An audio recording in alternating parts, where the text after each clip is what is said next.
नमस्कार मित्रों, गया वीडियो ની અંદર આપણે સ્વાધ્યાય 1.4 માં જીવન નિર્વાહ ખર્ચના સૂચકાંક નો અભ્યાસ કર્યો હતો। મેં તમને કીધું કે પ્રમાણે સ્વાધ્યાય 1.3 અને 1.4 ના જે દાખલા છે એ ખૂબ જ અગત્યના છે, ખૂબ જ મહત્વના છે, પરંતુ આપણે તેનું હોમવર્ક પણ આપ્યું હતું, તમને પ્રેક્ટિસ કરવા માટે પૂરતી જગ્યા પણ આપેલ છે, એટલા માટે એ દાખલા તમે યોગ્ય રીતે કરજો। હવે ચેપ્ટરની ગયા વખતે કીધું તે મુજબ આપણે 80% પૂર્ણાવૃત્તિ કરી દીધેલ છે। સ્વાધ્યાયના જે દાખલા છે હવે આપણે કરવાના છે અને મેં તમને કીધું એ પ્રમાણે જે મોટા દાખલા છે એમાંથી તમને આજે હોમવર્ક પણ આપવામાં આવશે। હું આ વિડિયોની અંદર સ્વાધ્યાયમાંથી વિભાગ સી ના જે ટૂંકા દાખલા છે અને આખા ચેપ્ટરમાં જેટલા પણ ટૂંકા દાખલા હશે તે ટૂંકા દાખલા વિશે તમને માહિતી આપીશ। તો ચાલો મિત્રો, આજે આપણે વિભાગ સી ની શરૂઆત કરીએ। પેજ નંબર 50 પર આપેલ છે। વિભાગ સી માં 1 થી 6 પ્રશ્ન જે છે એ થિયરીના છે, બરાબર છે। મેં તમને કીધું એ પ્રમાણે થિયરીનું પેમ્ફલેટ તમને લોકોને આપી દેવામાં આવશે વહેલું મોડું, બરાબર છે, કેમ કે એની પીડીએફ આપણે હજી રેડી નથી કરેલી, પરંતુ તમને થિયરીનું પેમ્ફલેટ વહેલા મોડા મળી જશે તથા તેની પ્રેક્ટિસ વર્કશીટ ચેપ્ટર નંબર 1 ની પણ હું તમને મોકલી દઈશ। આજે આ વિડિયોની અંદર આપણે વિભાગ સી ના જે દાખલા છે તેની શરૂઆત કરીએ છીએ। વિભાગ સી માં દાખલા નંબર 7 થી લઈને દાખલા નંબર 14 છે। આજે એ દાખલા આપણે કરીએ છીએ, ટૂંકા દાખલા છે અને મેં તમને ગયા વખતે કીધું તે પ્રમાણે વિભાગ સી ના જે દાખલા છે તે દાખલાઓ બોર્ડના પેપરમાં 2 માર્ક્સમાં પૂછાય છે, તેથી તેની ખાસ નોંધ લેવી, ઠીક છે। તો ચાલો આપણે વિભાગ સી દાખલા નંબર 7 ની શરૂઆત કરીએ।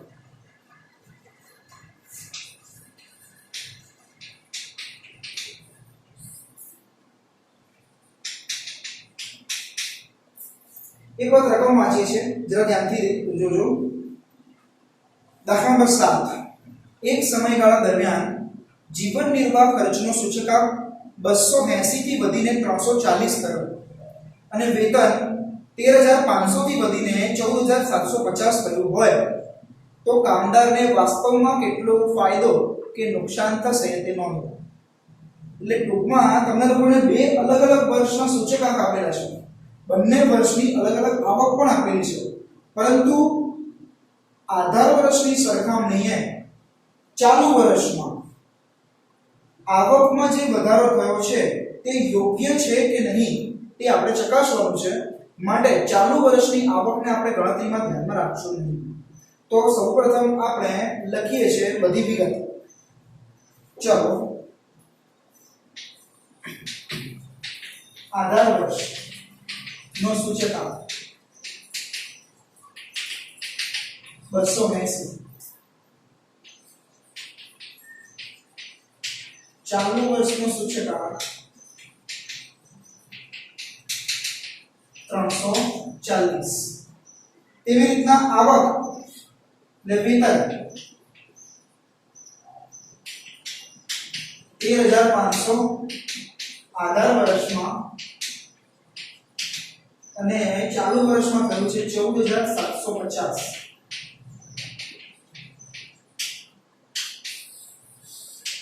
આ એ ખરેખર વાસ્તવિક કિંમત છે,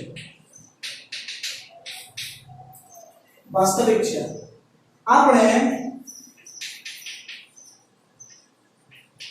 સૂચકાંકના આધારે વેતન શોધીએ। સૂચકાંકના આધારે વેતન શોધીએ તો ધ્યાન આપજો, સૂચકાંક આપણી પાસે છે સૂચકાંક વેતન, આધાર વર્ષ અને ચાલુ વર્ષ। આધાર વર્ષનો સૂચકાંક છે 280, ચાલુ વર્ષનો સૂચક આપણે આધાર વર્ષનો વેતન છે 13500, આ ચાલુ વર્ષનો સૂચકાંક છે 340, તો વેતન આપણે શોધવાનું છે। મેં અહીંયા તમને હેડિંગ લખાવ્યું, સૂચકાંકના આધારે વેતન। હવે ગણતરી કરીએ, 340 ગુણ્યા 13500 છેદમાં 280। તો ગણતરી કરી લઈએ મિત્રો આપણે કેલ્ક્યુલેટર દ્વારા। ધ્યાન રાખજો, 280 ગુણ્યા 13500 ભાગ્યા લખવું તરીકે 340 ગુણ્યા 13500 ભાગ્યા 220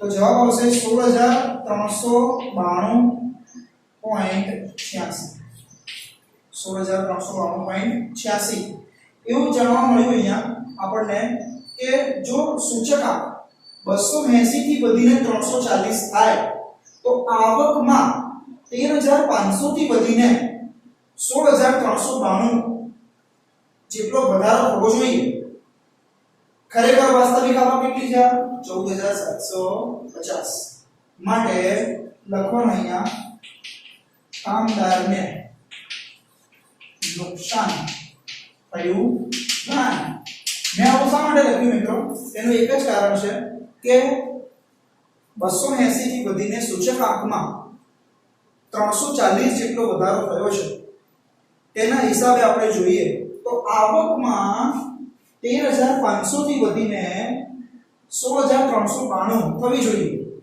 કે જે કેટલી થઈ છે આપણી પાસે 14750 એનો મતલબ શું થયો કે સાચી આવક 16392 થઈ કેટલી 14750 એટલા માટે શું થયું ગણાશે નુકસાન થયું ગણાશે કેટલું નુકસાન છે તો આપણે બાદબાકી કરી નાખીએ તેની નુકસાન બરાબર 16392.86 માઈનસ 14750 16392.86 માઈનસ 14750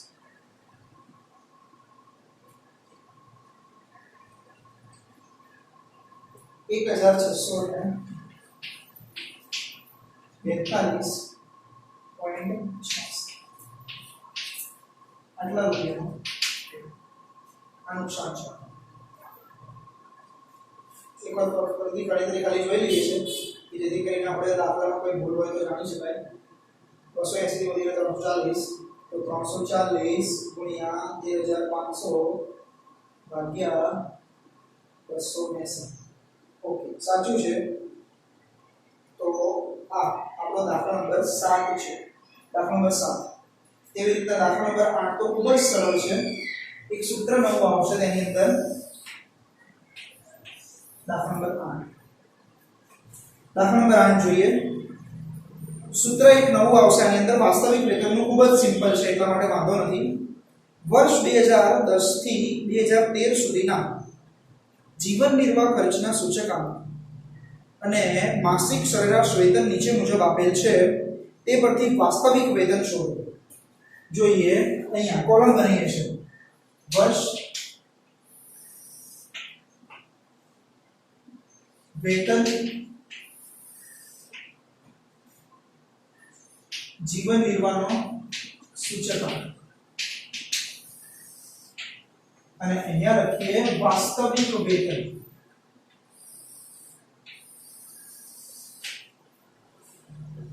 વર્ષ છે આપણી પાસે 2010 2011 2012 2013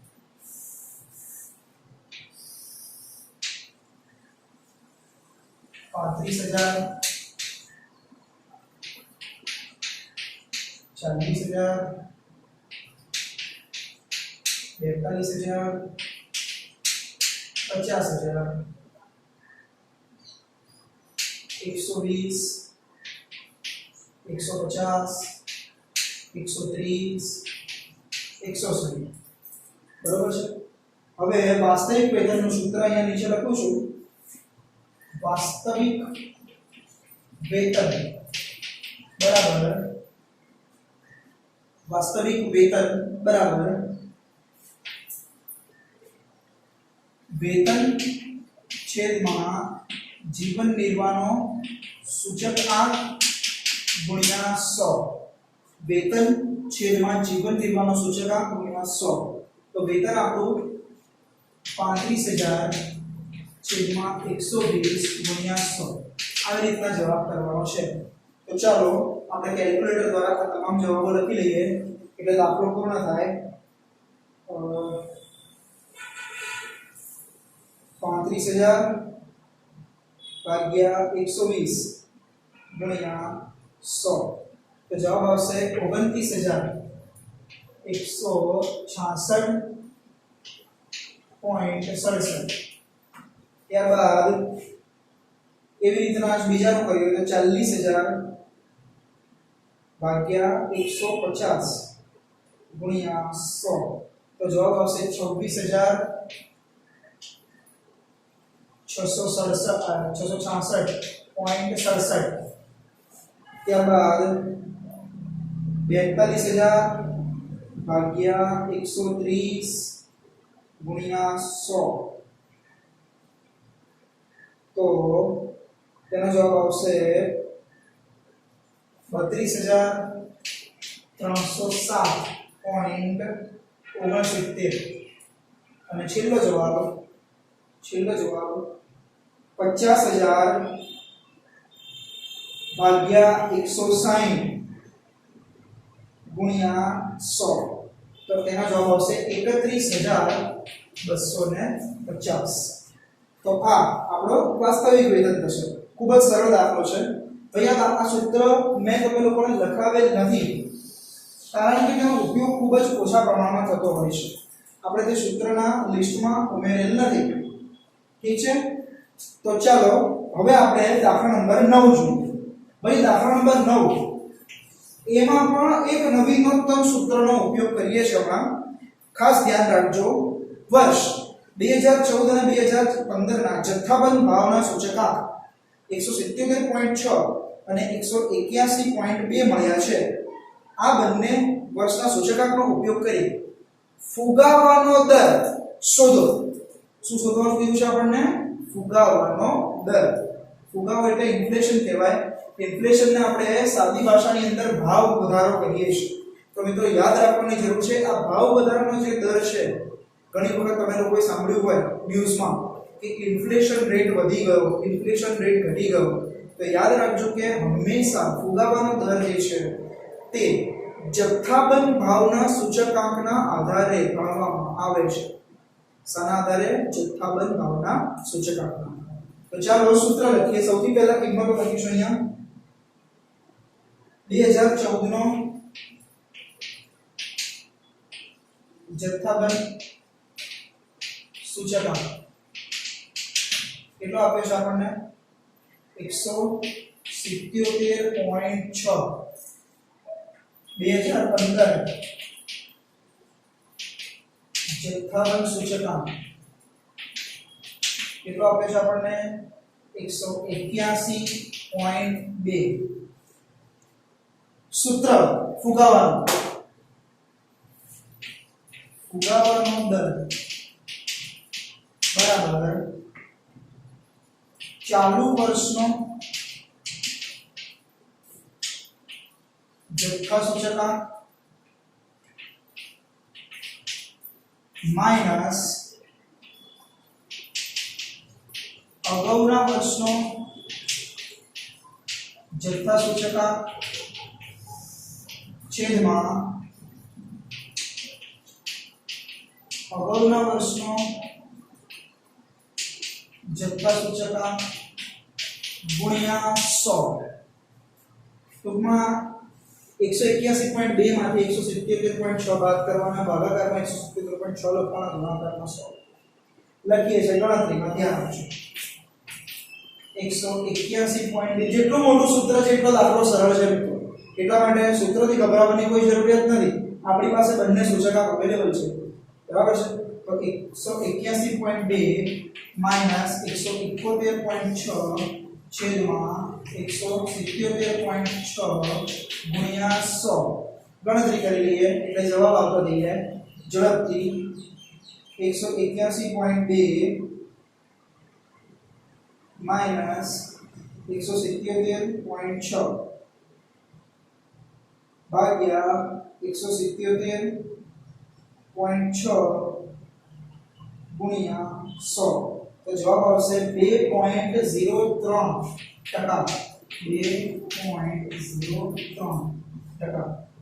બરાબર છે તો આ દાખલા નંબર 7 છે ભાઈ મારા મત મુજબ આ દાખલો સૌથી મહત્વનો છે તમારા માટે ઠીક છે આ દાખલા નંબર 8 છે આ દાખલા નંબર 9 હજી એક આપણે નાનકડો દાખલો છે એ ગણી લઈએ ત્યાર પછી તમે લોકોને સમય આપે છે વાંચવા માટે તો દાખલા નંબર 10 સરળ દાખલો છે અહીંયા ગણું છું ધ્યાન આપજો ત્રણ વસ્તુઓના ભાવ સૂચકાંકમાં થયેલ ટકાવારી વધારો અનુક્રમે 315 328 390 છે જો વસ્તુઓના મહત્વનું પ્રમાણ મહત્વ એટલે તેને આપણે ભાર કહીશું 5:7:8 હોય તો ભાવનો સામાન્ય સૂચકાંક મેળવો હવે વસ્તુને શાંતિથી વાંચીએ ફરીથી એક વખત આપણે શબ્દ કયો ભાર મૂકવાનો છે તે ખાસ સમજવાનું રહેશે ત્રણ વસ્તુઓના ભાવ સાપેક્ષ આંકમાં થયેલો ટકાવારી વધારો આ શબ્દ પર ખાસ ભાર મૂકવાનો છે ટકાવારી વધારો જ્યારે પણ દાખલામાં તમને એમ કીધું હોય કે વધારો કે ઘટાડો કે ગણા કે ભાગના તો તે હંમેશા 100 ના આધાર પર કરવામાં આવે છે એનો મતલબ શું થયો કે તમને એમ કીધું હોય કે ભાવમાં વધારો તો આપણે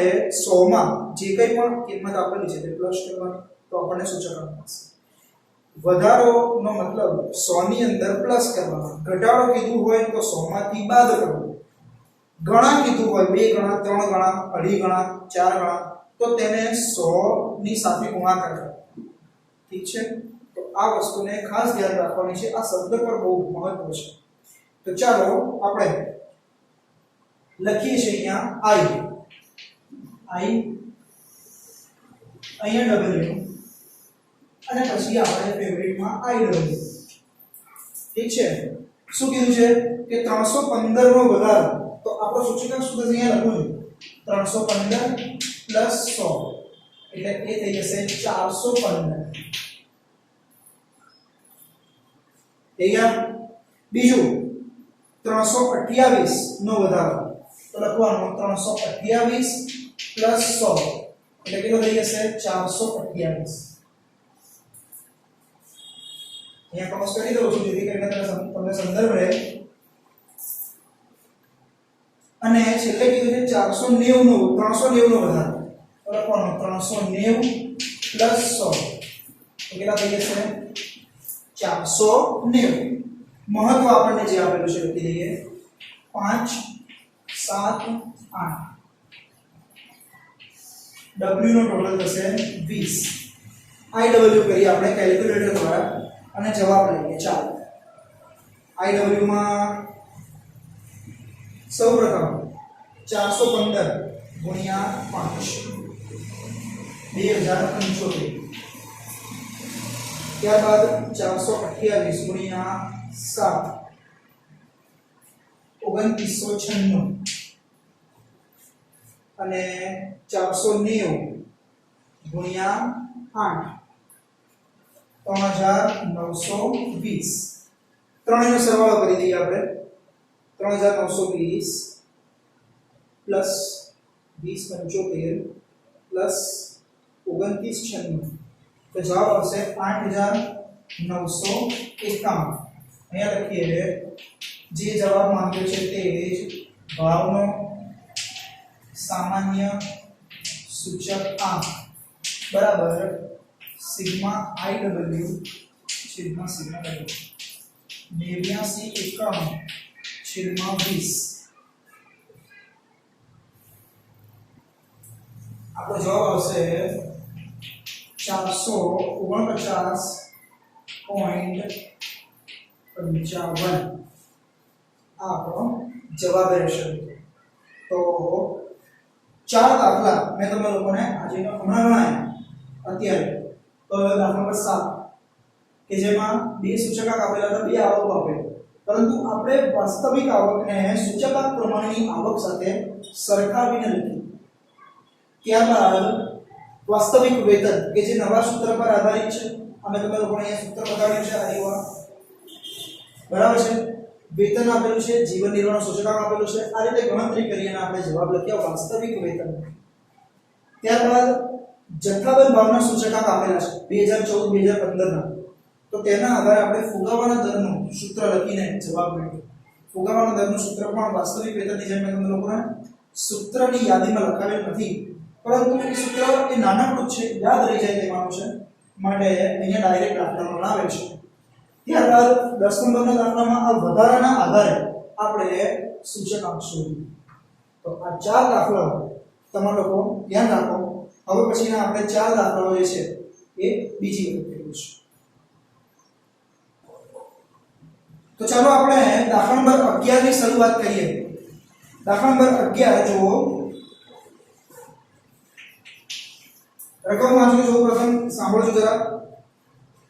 જો વર્ષ 2014 ના માટે એક વર્ગના કુટુંબની ખર્ચવા પાત્ર સરેરાશ આવક 25000 હોય અને જો તે વર્ગનો વર્ષ 14 ના આધારે એટલે 2014 આધાર વર્ષના આધારે વર્ષ 2016 માટેનું જીવન નિર્વાહનું સૂચકાંક 120 હોય તો વર્ષ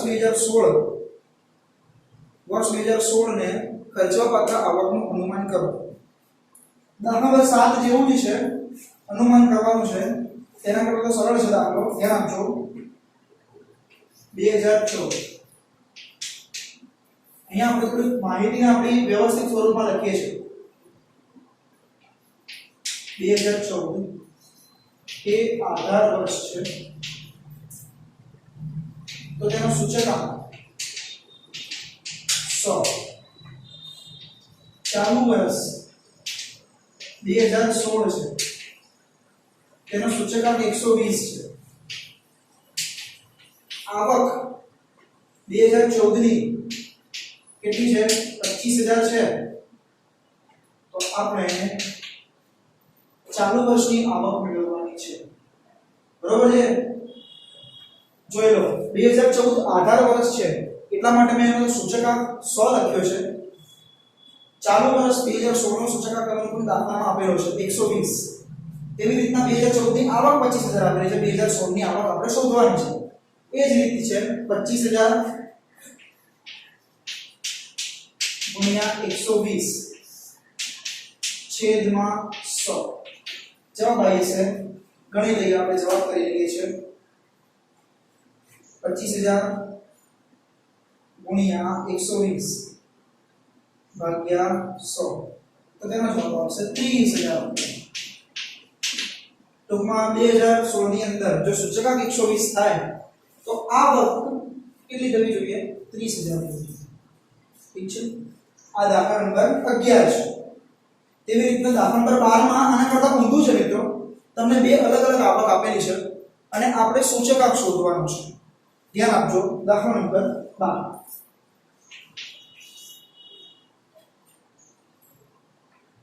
2015 આધાર વર્ષ છે અને ચાલુ વર્ષ 2016 છે. હવે તમને આવક આપેલી છે. આવક છે 2015 માં 16000. એટલા માટે આવકને મેં ઉપર લખી જોઈ લેજો. આવક 16000 16 માં વધીને થઈ ગઈ છે 20000. સૂચકાંકની વાત કરીએ આપણે તો મેં તમને કીધું એ પ્રમાણે હંમેશા આધાર વર્ષનો સૂચકાંક કેટલો લેવામાં આવશે? 100. તો માટે 100 એ કેટલા? જવાબ આવશે 20000 ગુણ્યા 100 ભાગ્યા 16000. સિમ્પલ દાખલો છે. જોઈ લો. કરી દઉં છું અહીંયા કેલ્ક્યુલેટર દ્વારા. જવાબ 20000 ભાગ્યા 16000 ગુણ્યા 100. તો આપણો જવાબ આવશે 125. 125. ઠીક છે? તો આ દાખલા નંબર 11 અને 12. હવે આપણે ગણીએ છીએ દાખલા નંબર 13. દાખલા નંબર 13 જુઓ. એ પણ ખૂબ સરળ. ફરીથી શબ્દ પર મહત્વ. જો એક વસ્તુનું ઉત્પાદન વર્ષ 2016 માં આધાર વર્ષની સરખામણીએ 9/5 ગણું વધ્યું હોય તો વર્ષ 2016 ના માટે ઉત્પાદનનું સૂચકાંક શોધો. વર્ષ 2000 ધ્યાન રાખજો શબ્દ પર આધાર વર્ષની સરખામણીએ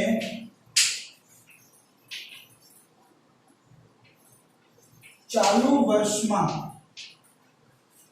9/5 ગણો વધારો થયો છે। આ બંને શબ્દ પર ધ્યાન આપવું, ગણું પણ છે અને વધુ પણ છે। તો મેં તમને કીધું કે જો વધુ હોય તો 100 પ્લસ કરો, ગણું હોય તો 100 ગુણાકાર કરો, પણ બંને હોય તો પહેલા ગુણાકારમાં 100 કરો અને પછી વધારામાં 100 કરો। ધ્યાન આપજો ઉત્પાદનનો સૂચકાંક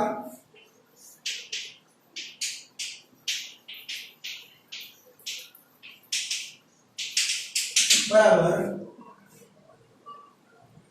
9/5 ગણાના માટે 100 ગુણાકારમાં લખ્યા, ગણાના માટે શું લખી દીધા 100 ગુણાકારમાં, અને વધારા માટે +100। આપ જોઈ શકો છો કે મેં ગણા માટે ગુણાકારમાં 100 લખ્યા અને વધારા માટે +100 લખ્યા। બંને શબ્દ છે તો આપણે બંને પ્રક્રિયા કરવી, ખાસ ધ્યાન રાખવાનું છે આ શબ્દ પર બહુ જ મહત્વ છે, દાખલાની અંદર પૂછાઈ શકે છે। 9/5 ગુણ્યા 100 180 + 100 જવાબ આવશે 280।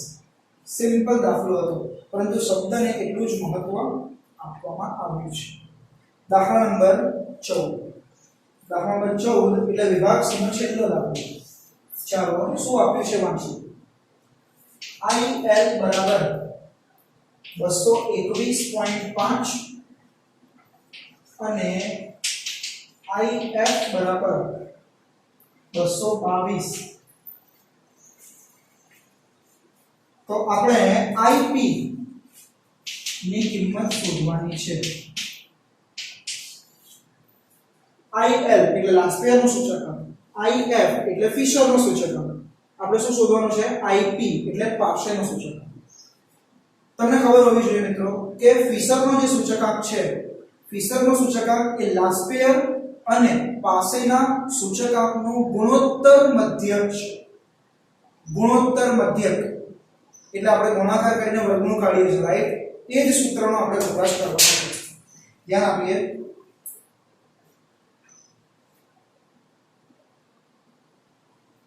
લખીએ IF બરાબર વર્ગમૂળમાં IL ગુણ્યા IP, IL બરાબર વર્ગમૂળમાં IL ગુણ્યા IP।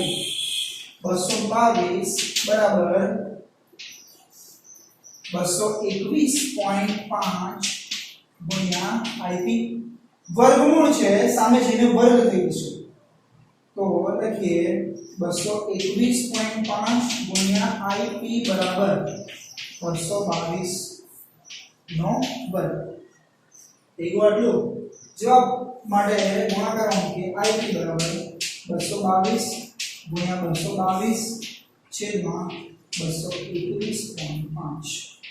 તો IP નો જવાબ આપણે કેલ્ક્યુલેટર દ્વારા મેળવી લઈએ એટલે આપણો વિભાગ સી અહીંયા પૂર્ણ થાય।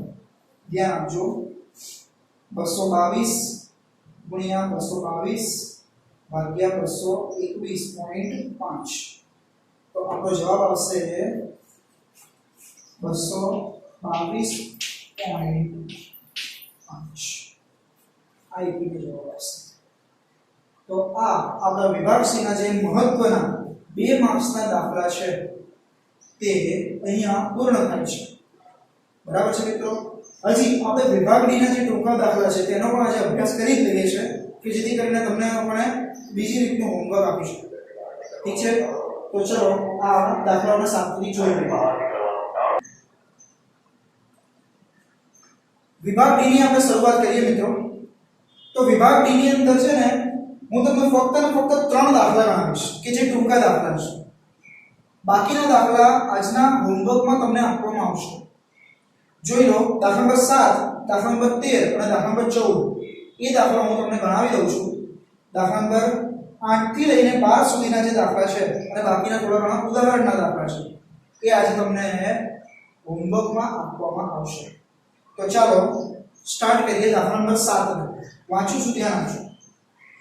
બળતણની 5 વસ્તુઓમાંથી 3 વસ્તુઓના ભાવમાં આધાર વર્ષ 2014ની સરખામણીએ વર્ષ 2015માં અનુક્રમે 50%, 90%, 110%નો વધારો થયો છે, જ્યારે બે વસ્તુઓના ભાવમાં અનુક્રમે 50% અને 5% સોરી 50% નહીં ભાઈ 5% અને 2%નો ઘટાડો થયો છે.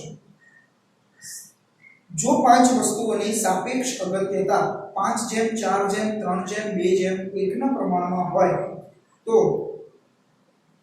2015 નો બળતણના ભાવનો સૂચકાંક શોધો. તો ચાલો આપણે સૌપ્રથમ I લખીએ છીએ, પછી W લખીએ છીએ અને IW કરીને દાખલો બનાવીએ છીએ. ધ્યાન આપજો. વિભાગ ડી દાખલા નંબર 7.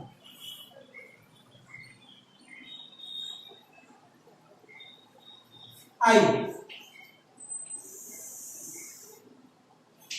W અને IW.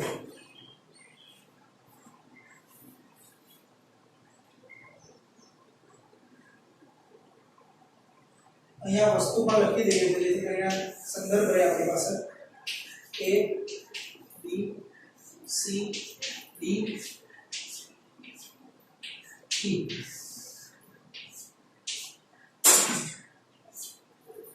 સૌપ્રથમ 3 વસ્તુઓમાં વધારો માટે 100 + 50 એટલે 150.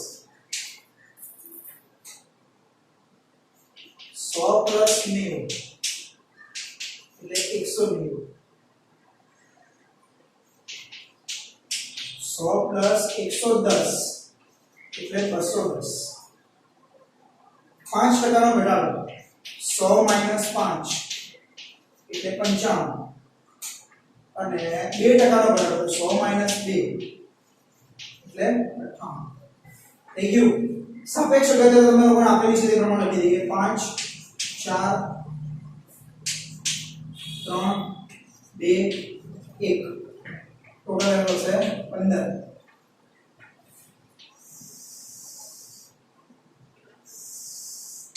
IW કરી દઈએ છે ગુણાકાર દ્વારા 150 ગુણ્યા 5 એટલે 750, 190 ગુણ્યા 4 એટલે 760, 210 ગુણ્યા 3 એટલે 630, 95 ગુણ્યા 2 એટલે 190 અને 98 ગુણ્યા 1 એટલે 98. થઈ ગયા. ચલો સરવાળા કરીએ. ધ્યાન આપજો. 750 પ્લસ 760 પ્લસ 630 પ્લસ 190 પ્લસ 98 2428. સામાન્ય સૂચકાંક લખી દઈએ આપણે. સિગ્મા IW છેદમાં સિગ્મા W 2428 છેદમાં 15. તો આપણો જવાબ આવશે 181 સોરી 181 નહીં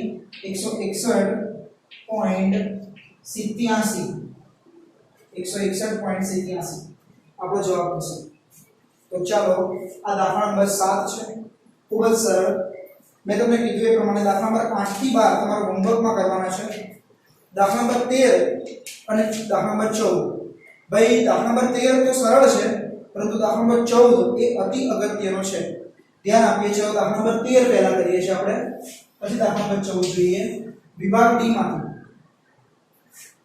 સિગ્મા P1Q0 જેમ સિગ્મા P0Q0 બરાબર 3/2. સિગ્મા P1Q1 જેમ સિગ્મા P0Q1 બરાબર અહીંયા 5/3 છે, ભૂલ થાય છે મિત્રો,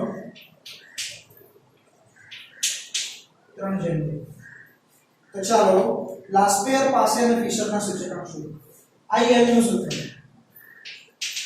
સિગ્મા p1 q0 છેદમાં સિગ્મા p0 q0 ગુણ્યા 100 5 છેદમાં 3 ગુણ્યા 100 આનો જવાબ કરી લઈએ પહેલા આપણે ip બરાબર sigma p1 q1 sigma p0 q1 ગુણ્યા 100 3 છેદમાં 2 ગુણ્યા 100 આનો જવાબ આપણને જાતે આવડી જાય એટલે 150 આવશે આપણે IL નો જવાબ કેલ્ક્યુલેટર દ્વારા મેળવી લઈએ 5 ભાગ્યા 3 ગુણ્યા 100 166.67 અને વેરી સિમ્પલ IF બરાબર વર્ગમૂળમાં IL ગુણ્યા IP ઠીક છે IL ગુણ્યા IP કરીએ તો 166.67 ગુણ્યા 150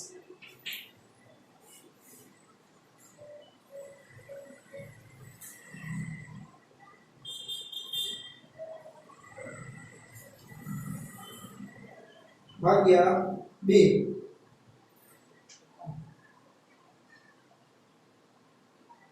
166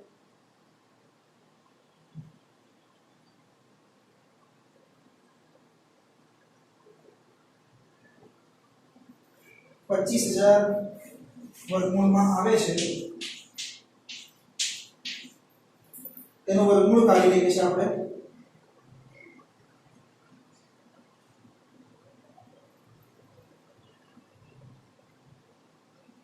જવાબ આવશે 158.11 આમ તમે ગુણાકાર કરો તો 25,000.5 આવશે જો અંક ન લેવામાં આવે તો 25,000 જવાબ આવે છે તો આ દાખલા નંબર 13 હતો અને હવે સૌથી અગત્યનો એવો દાખલો કે જે દાખલા નંબર 14 છે દાખલા નંબર 14 છે દાખલા નંબર 14 ની શરૂઆત કરીએ આપણે ધ્યાન આપજો મહત્વનો દાખલો છે એટલા માટે ખાસ નોંધ લેવી લાસ્પેર અને પાસેના સૂચકાંકનો ગુણોત્તર તમને દાખલામાં કીધું છે કે જો લાસ્પેર અને પાસેના સૂચકાંકનો ગુણોત્તર 4:5 હોય ગુણોત્તર આપેલો છે જોજો IL જેમ IP બરાબર 4:5 તો આપણે આવી રીતે લખી શકીએ IL બરાબર 4x IP બરાબર 5x આ દાખલામાં ફિશરની કિંમત આપણને આપેલી છે 150 પાસેનો સૂચકાંક શોધો એવું લખ્યું છે આપણે બંને શોધી નાખીશું કોઈ નવી નથી ધ્યાન આપજો સૂત્ર લખીએ ફિશરનું સૌપ્રથમ IF બરાબર વર્ગમૂળમાં IL ગુણ્યા IP બરોબર છે કિંમતો મૂકો 150 બરાબર 4x ગુણ્યા 5x ઠીક છે 150 નો સ્ક્વેર કરી નાખો અહીંયા સામે વર્ગમૂળનો સામે જે વર્ગ અહીંયા હશે 20x નો સ્ક્વેર 4 પંચા 20 અને x x બે વખત તો 20x નો સ્ક્વેર 150 ગુણ્યા 150 છેદમાં 20 બરાબર x સ્ક્વેર ઠીક છે x સ્ક્વેર બરાબર 1125 આવશે મારા ખ્યાલ મુજબ તેમ છતાં પણ આપણે કેલ્ક્યુલેટરમાં એકવાર કન્ફર્મ કરી લેવું સારું 150 ગુણ્યા 150 ભાગ્યા 20 ઓકે 1125 જ છે સાચો જવાબ છે મિત્રો વર્ગમૂળ કાઢી લઈએ આપણે તેનું તો તેનો જવાબ આવશે x બરાબર 33.54 x નો જવાબ મળી ગયો આપણને હવે લાસ્ટ પેર કીધું હોય તો IL માં x ની કિંમત મૂકો પાસે કીધું હોય તો IP માં x ની કિંમત મૂકી દેવાની વેરી સિમ્પલ તો લખીએ IL બરાબર 4x 4 ગુણ્યા 33.54 અને IP બરાબર 5x 5 ગુણ્યા 33.54 બંને કિંમતો શોધી લઉં છું હું કે જેથી કરીને આપણે કોઈ પ્રોબ્લેમ ન રહે. 4 ગુણ્યા 33.54 134.16 અને 5 ગુણ્યા 33.54 167.7. તો મિત્રો આ IL અને IP નો જવાબ થશે. દાખલામાં ફક્ત આપણને IP નો જવાબ માંગે છે કે જેથી કરીને આ જ જવાબ આપણો સાચો આવશે. તો આપણે વિભાગ C અને વિભાગ D માં રહેલા ટૂંકા દાખલાઓનો અભ્યાસ કરી લીધો છે. ઠીક છે. તો આ દાખલા નંબર 7, દાખલા નંબર 13 અને દાખલા નંબર 14 આપણે અહીંયા પૂર્ણ કરીએ છીએ. તો હવે મિત્રો લેક્ચરની આપણે પૂર્ણાહુતિ કરીએ છીએ. પૂર્ણાહુતિ કરતા પહેલા વાત આવે છે આજના હોમવર્કની. તો હોમવર્કમાં આજે તમારે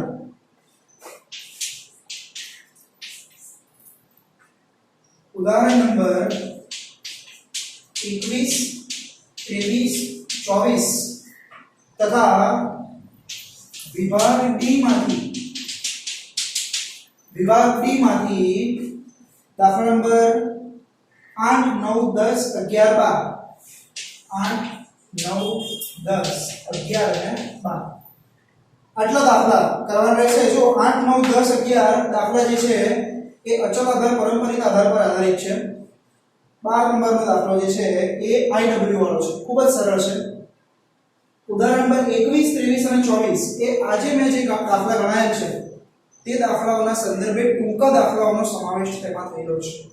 માટે આજની પ્રેક્ટિસમાં તમે લોકો આ દાખલાઓ ખાસ ગૌર કરજો. તો બસ આટલા સાથે હું મારા લેક્ચરની આજે પૂર્ણાહુતિ કરું છું. નમસ્કાર.